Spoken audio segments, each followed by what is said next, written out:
लगती धुआं छा गई देश भर में। नए दौर से आज गुजरे जमाना, दफना दो ऐसी प्रथा को कब्र में।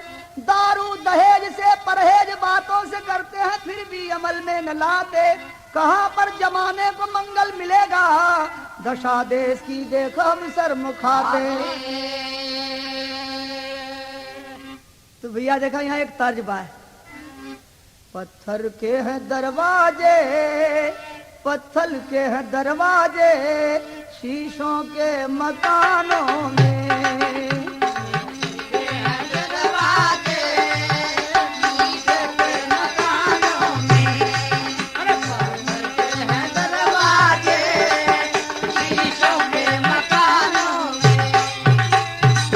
यही तर्ज भाई, मदिरा से भरा प्याला, मदिरा से भरा प्याला, पीने से नहीं डरते।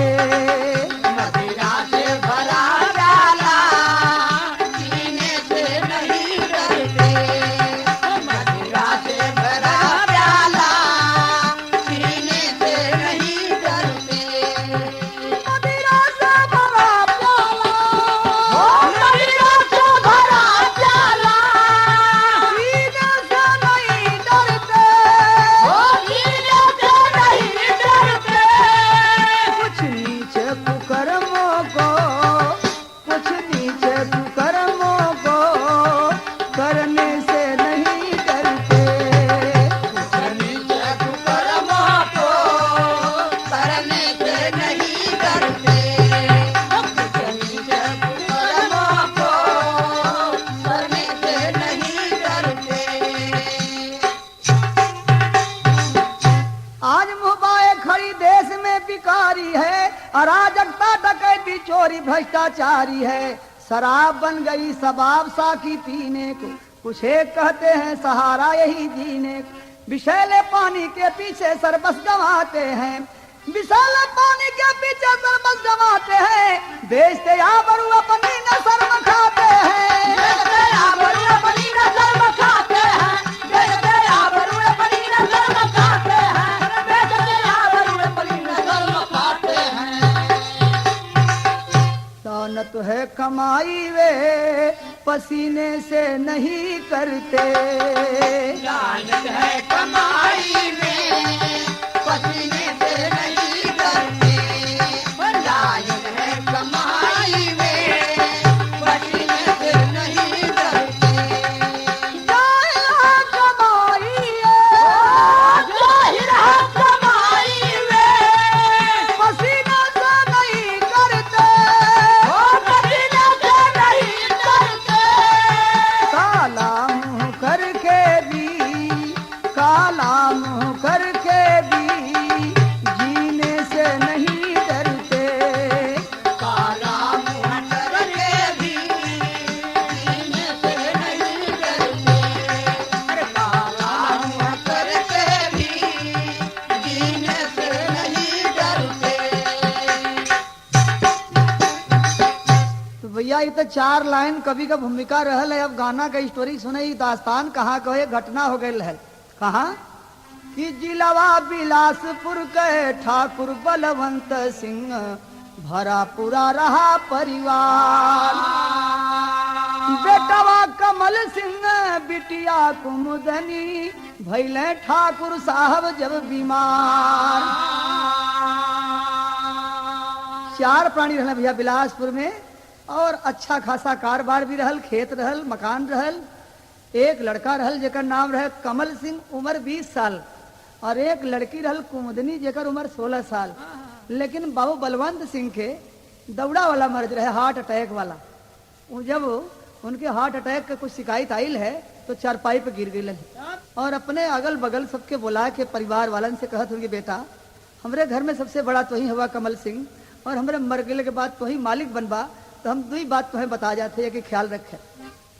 गरबा लगा के ठाकुर रोवया सुगार, बेटा खेया परिवारवा के नैया संभार। बेटा खेया परिवारवा के नैया संभार। बेटा खेया परिवारवा के नैया संभार। बेटा खेया परिवार।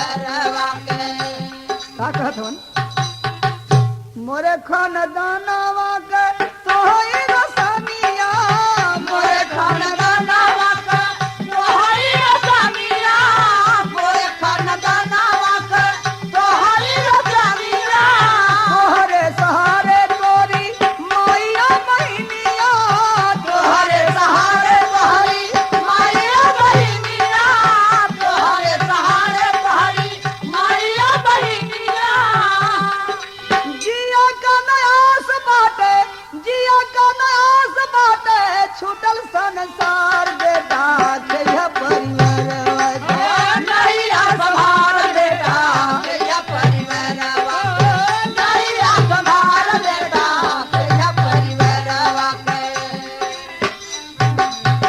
तो भैया हम तो बचब नहीं है, तुहार माई खड़ी है तोहरे बगले में तुहार बहन खड़ी बा कुमुदनी। ऐसन काम करिहा कि जियते भ माता जी के धर्म निभैया। जियते भर माता जी के धर्म निभैया जियते भर माता जी के धर्म निभैया बिटिया कुमुदनी के सदिया रचैया। बिटिया कुमुदनी के सदिया रचैया रे बिटिया कुमुदनी के सदिया रचैया।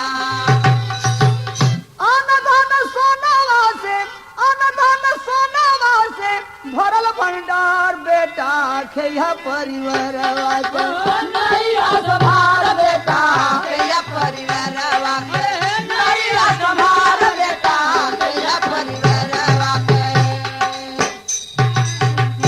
ए भैया यह कुछ समझौता समझावत बाबू साहब का दम टूट गए, मोर गइले की लेकिन दुई बात समझा के गल है कि भैया तुम माई के अपने सेवा करे जब ले जी हैं और धन दौलत हम सब छोड़ जाते, खेत जमीन मकान नगद रुपया सोना चांदी अपने बहनी कुमुदनी के कहीं अच्छे जगह खोज के शादी कर दिया। और दुई काम बता गए ओकरे बाद अपन आनंद से अपनो शादी करके रहे। लेकिन माई बेचारी जब बाबूजी का दम टूट गल तो माई रोवत हैं छाती पीट पीट के। एक ठे तर्ज बा चुई चुई जाला ना रे बुनवा चुई चुई जाला ना रे बुनवा चुई चुई जाला ना पिया मोरा जाई के बसला धरा बुनवा रे बुनवा चुई चुई जाला ना। पिया मोरा जाई के बसरा जरा बुनावा रे बुनावा चुईला ना ओ पिया मोरा जाई के बसरा जरा बुनावा रे बुनावा चुईला ना। यह तर्ज बा भैया।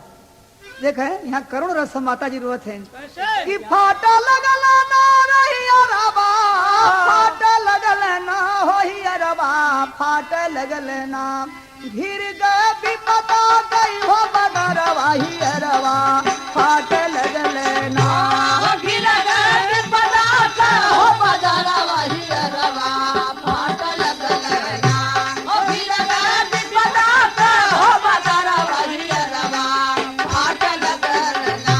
अरे काल के गाल गए ठाकुर गम दे डूबल परिवरवा हो रामा।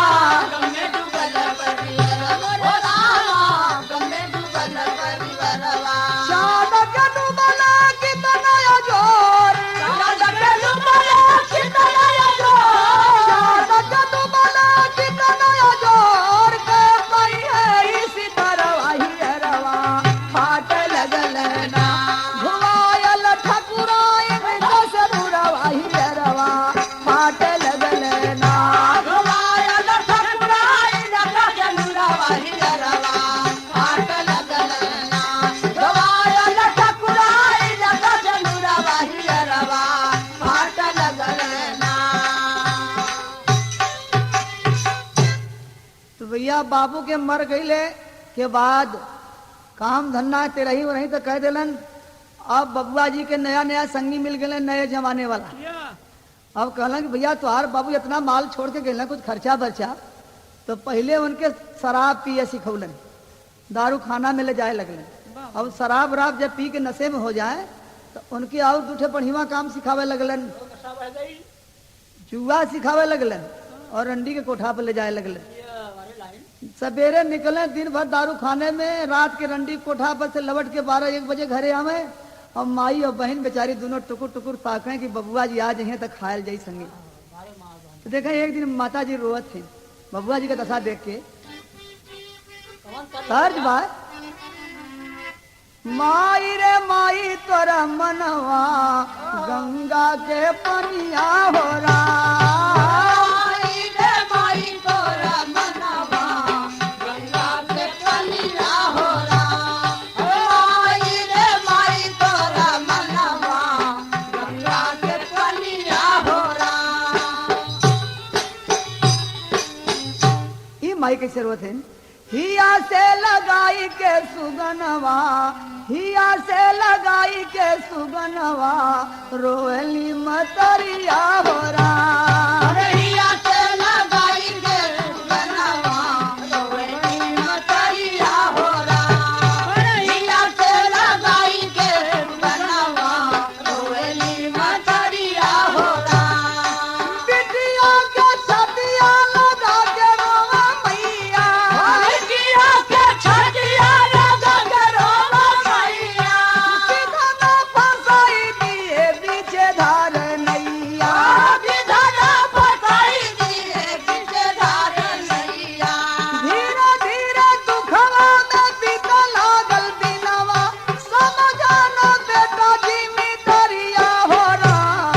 हिया से लगाई के सुगनवा, रोली मतरिया हो राम। हिया से लगाई के सुगनवा, रोली मतरिया हो राम।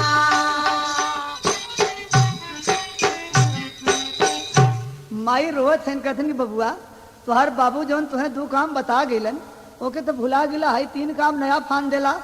दारू पीना दिन भर, सुनीला की रंडी के कोठवा पर जाला, सुनीला की जुओ खेलत हुआ कुल खेतवा तो बेच देत हुआ धीरे धीरे। हम बहनी के सदियों न अकेला बबुआ, तो माई के दू झापड़ मरलन इतना हमरे फेर में कहा पड़ल है। हमरे खुदा चिंता बा हम बहनी के बियाह करम ना, तै चुम मार के नहाओ खो, हमरे फेर में मत पड़, हम जौन करत तो ठीक करत है। तो देखा भैया यहाँ कभी लिखत होने एक तर्ज बा, एक थे दुल्हन रोज झगड़ा करे, एक दिन अपने दुल्हावे से लड़ गई और दुल्हावा मारते मारते उनके सिलेंडर बुला दिले, सुतले रह गई। जब भोर भइल है तो ओकर ननद जगाओ तो कि भौजी उठा गेहूं पिसल जाता हूँ, ननदिया से कहत बा कि हम तो खुदा पिसा गई भाई। तो कभी एक थे तर्ज बना दिले, बहेला पवनवा पुरवैया झकरे झोर, अरे स्वामी जी का तोरल दहिया, स्वामी जी का तोरल दहिया, दवा दिया वाला बड़ी जोर, स्वामी जी का तोरल दहिया। दरदिया होला बंजो, स्वामी जी का तोरल दहिया। दरदिया होला बंजो, स्वामी जी का तोरल दहिया। यह तर्ज हो। बबुआ जी माई के बात नहीं मरलन, अब जौन चोरी से करत लोग खोल के करे लगन। जब माई के दू झापड़ मरलन तो सोचलन कि हमार के का करी। हो गला जुआरी, हो गला शराबी और चोर, अरे कुलवा का डूबली जतिया, कुलवा का डूबली जतिया, विपतिया गल हो जोर, कुलवा का डूबली जतिया। विपतिया करी हो जोर, कुलवा का डूबली जतिया। विपतिया करी हो जोर, कुलवा का डूबली जतिया। बेचे रंडी बाजियो शराब में जमीनिया, शादी जोग घर में सयान भई बहनिया, हर ठकुराइन गम में भैली कमजोर, अरे कुलवा का डूबली जतिया, विपतिया गई हो जोर, कुलवा का डूबली जतिया। विपतिया करी हो जोर, कुलवा का डूबली जतिया। विपतिया करी हो जोर, कुलवा का डूबली जतिया। अरे मदिरा का प्याला हाला से भरा, साकी छोड़ शराबी मखाना मधुशाला, मदिरा का प्याला हाला से भरा। ताकि छोड़ भी मचाला मचाला, मदिरा का प्याला हाला से। ओ ताकि छोड़ भी मचाला मचाला, हो मदिरा का प्याला हाला से भरा। ठुकरा दो ऐसी चीजों को पीने वाले क्यों भूले हो, अंगूर की बेटी के पीछे क्यों क्षणिक मजा पर तूले हो, ये बर्बादी करवा देगी, धन दौलत सब लुटवा देगी, गरीब से प्यार करोगे तो आबरू तेरी बिकवा देगी। बर्बाद हुआ ठाकुर का घर, लड़का धन दौलत बेच दिया, मर गई मतारी चिंता में, कच्चे सरिता में फेंक दिया। भैया एक दिन मतारी का हार्ट फेल हो गया चिंता में। अब बबुआ जी शराब खाने से अलन है, रंडी के कोठा पर से होके तो देखा तो उनकी माई मर गई बा, बहनिया रोवत बा। तब का भइल भैया, 4 ठे गांव के मनई जुटल है लाश ले जाए बदे। अब बबुआ जी एलन तो सबके भगा दिलन कि जाड़ा पाला में ही तो मरी गईली, और तू लोग काहे मरत हुआ, जा बिहाने उपाय हुई, जा अपने अपने घरे भागा लोगन। और सबके भगाए के बबुआ भाई दारू के नशा में सोचलन कि बिहाने 10 गज कफन खरीदे कोई, लकड़ी लियावे कोई, जलावे कोई, तमाम परेशानी हुई। और रात के टाइम माई के अपने पीठी पर लदलन, ले गलन बिलासपुर में एक नदी है, वही में कच्चे फेंक अलन। अब फेंक के अलन 10 13 नहीं केलन, बिहाने से अपन फिर छाने फूके शुरू कर दिलन। अब बेचारी बहन बच गई अकेले, तो गांव वाला समझौलन कि भैया अरे कहीं बहनिया के शादी तो करदा, माई के तो काम क्रिया कही दिला, और तू अपन जोन करत हुआ तो ठीक है करत हुआ। तो जहाँ वो शादी बजे जाए दहेज का नाम सुने तो उनका दिमाग जो हो खराब हो जाए, नशा उखड़ जाए। क्यों 50,000 मांगे, क्यों 20,000, क्यों 40,000। ये कहला कि हमारे पहले का बा कुल पे बेच नहीं, अब 2 बीघा खेत बचल बा, तो रहे था बहनिया के वही खाई पी पड़ल रही, हमार कौन ठीक बा। अपन रफ्तार दारू और शराब वाला छोड़लन नहीं। एक तर्ज है भैया, जो तो राजा जी जईबा कोई लरिया हो करी खा बदन में लगी, एकदम से हो जईबा करिया हो करी खा बदन में लगी।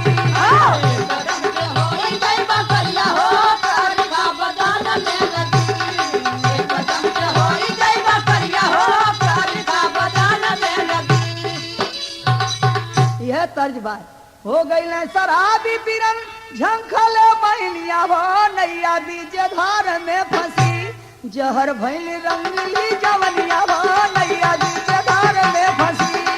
जहर भैल रंगली जवनिया हो नैया बीच धार में फंसी, जहर भैल रंगली जवनिया हो नैया बीच धार में फंसी। अरे जहर भैल रंगली जवनिया हो नैया बीच धार में फंसी।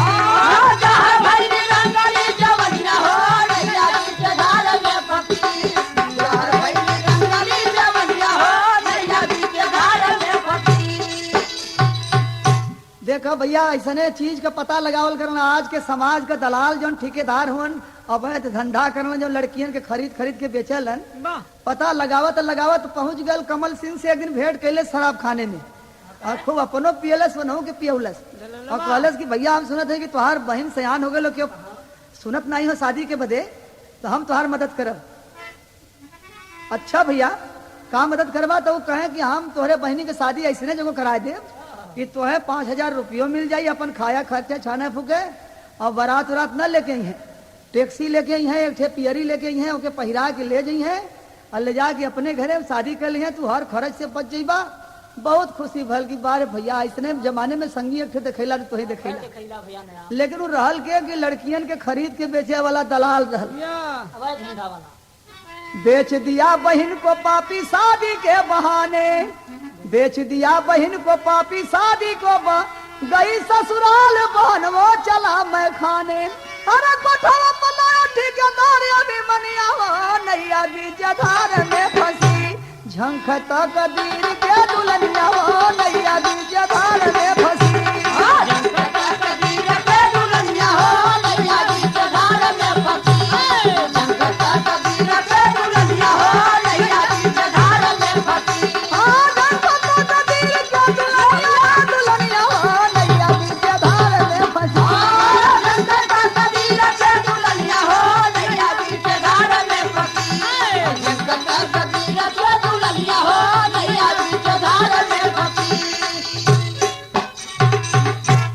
भैया बिहने वो टैक्सी लेके आयल, एक पियरी वरी रंग के ले आयल, और कहले कि कमल सिंह लाई लड़किया के पहना दा, और के लिया के यही टैक्सी में बैठा दा।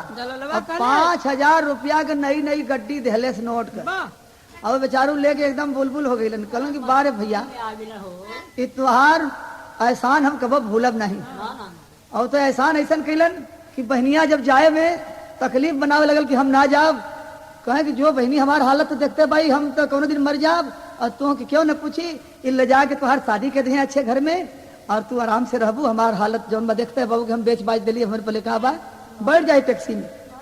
तो भैया देखे ऐसे घरे के लड़की कि शराब जुआ और ये सब का कैलस कि भाई के एकदम मजबूर होके और लड़की के बेच दे के पड़ल, और ले जाके वो ठेकेदारवा 5,000 देहले रहल, 10,000 का तुरंत बिलासपुर में एक नामी रंडी जेकर नाम है रुकमा बाई, और उन्हीं के कोठे पर ले जाके और लड़किया के 10,000 रुपया लेके बेच दिले रंडीवा के हाथे। अब रुपया लेके चल गए, बैठल बैठल बैठल बैठल जब सांझ होए लगल तो लड़किया पूछत हो कि माता जी वो कहाँ गईलन जौन हमके लिए अलन, कहाँ बचवा तो बेच के चल गईलन। हम खरीदी ला लड़कियन कि हमार रोजगार है, और तुहार ऐसे एक बिया हो तो हमारे यहाँ तुहार 4-6 बिया रोज हुई।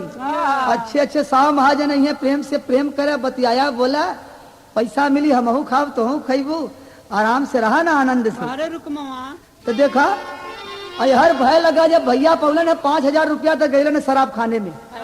अब पीऊ के जब नशे में भैलन तब उनके रंडी बाजी का धुन चढ़ल कि आज चलब हम जौन बाजार में नामी रंडी है वही कोठा पे चलब।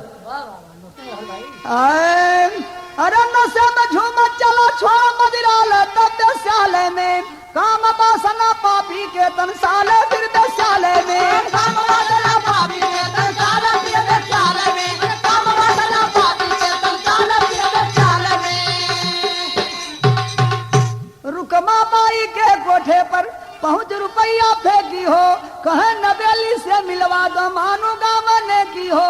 हंस के रुकमा बाई माल संभाले फिर दस्याले में, और खोल के कमरा कमल सिंह को डाले फिर दस्याले में। खोल के कमरा कमल सिंह को डाले फिर दस्याले में, खोल के कमरा कमल सिंह को डाले फिर दस्याले में। और रंडी के कहा पता कि नहीं कि बहन हमारे आके खरीदल गई बा।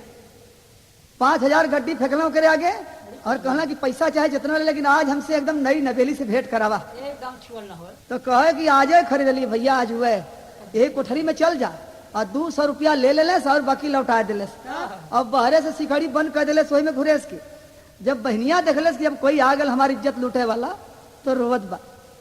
एक ठे तर्ज बा कि मोरे पीछा वाला लवंगिया का गाछिया, लवंगिया का गाछिया ताही ऊपर बोले कोई लरिया रे ननदी, ताही ऊपर बोले कोई लरिया रे ननदी, ताही ऊपर बोले कोई लरिया रे ननदी।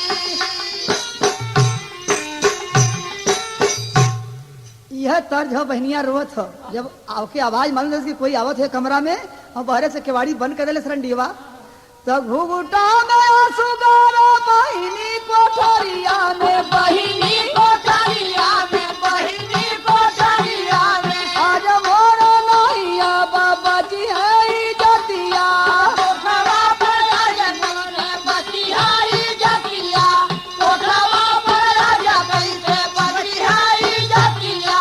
माई बाबू छोड़ी गईला हमें मुख मोड़ी गईले, हमें मुख मोड़ी गईला, हमें मुख मोड़ी गईला। भैया नीरा दैया के मारी गईली मतिया, भैया नीरा दैया के मारी गईली मतिया, भैया नीरा दैया के मारी गईली मतिया। तब ले पहुंच के पापी घुघुटा उठावे लागल, घुघुटा उठावे लागल, घुघुटा उठावे लागल। देखते बहिनिया के बिहरले छतिया, देखते बहिनिया के बिहरले छतिया, देखते बहिनिया के धड़कन छतिया, देखते बहिनिया के धड़कन छतिया हो, देखते बहिनिया के धड़कन छतिया, देखते बहिनिया के धड़कन छतिया। फूट फूट रोवे बहिनिया सुआ गिरावे लागी, सुआ गिरावे लागी, सुआ गिरावे लागी। भैया बितावे अइला सोहागे के रतिया, भैया बितावे अइला सोहागे के रतिया, भैया बितावे अइला सोहागे के रतिया। जो घूंघट उठौलन है देखलन कि तो हमार बहन और बहनियों चिन गल कि तो हमार भैया आ गए। खामोश, नशा उखड़ गए।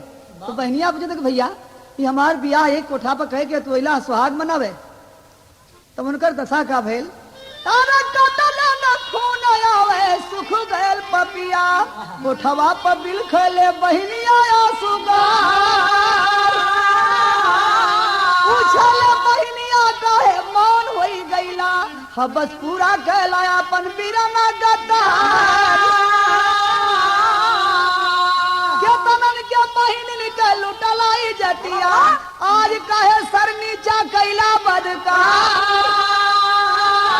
अरे सोचले बहिनिया कैसे दे दही परानवा सोचले बहिनिया कैसे दे दही परानवा सोचले बहिनिया कैसे दे दही परानवा तबले देखाइले कटांगल कटार बबले देखाइले कटांगल कटार बबले देखाइले कटांगल कटार देखते कटरिया के चंडी बन गई देखला कटरिया के चंडी बन गई देखला कटरिया के चंडी बन गई लेके भैली बीराना के सीने पर सवार खचा खचा तारी मारी बीराना के छतिया खचा खचा तारी मारी बीराना के छतिया खचा खचा तारी मारी बीराना के छतिया मर गए बीरानवा सुना होई जहां खचा तारी मारी बीराना के छतिया मर गए बीरानवा सुना होई जहां भाई ये कोठा पे कटार टंगल देखले उतार के मार के अपने भाई के मुआ देलस की पापी रही तो कितना नुकसान करी देश का और अपने का कैलेस कि मार कटारी अपने भी बहनिया मरी कबले देश में बुराई काया गिनिया जरी बोले देश में बुराई काया गिनिया जरी बोले देश में बुराई काया गिनिया जरी उठो नौजवानों कमर कस के आगे आओ दारू या दहेज भ्रष्टाचारी को मिटाओ कौन दिना काम जवानिया करी कबले देश में बुराई काया गिनिया जरी बोले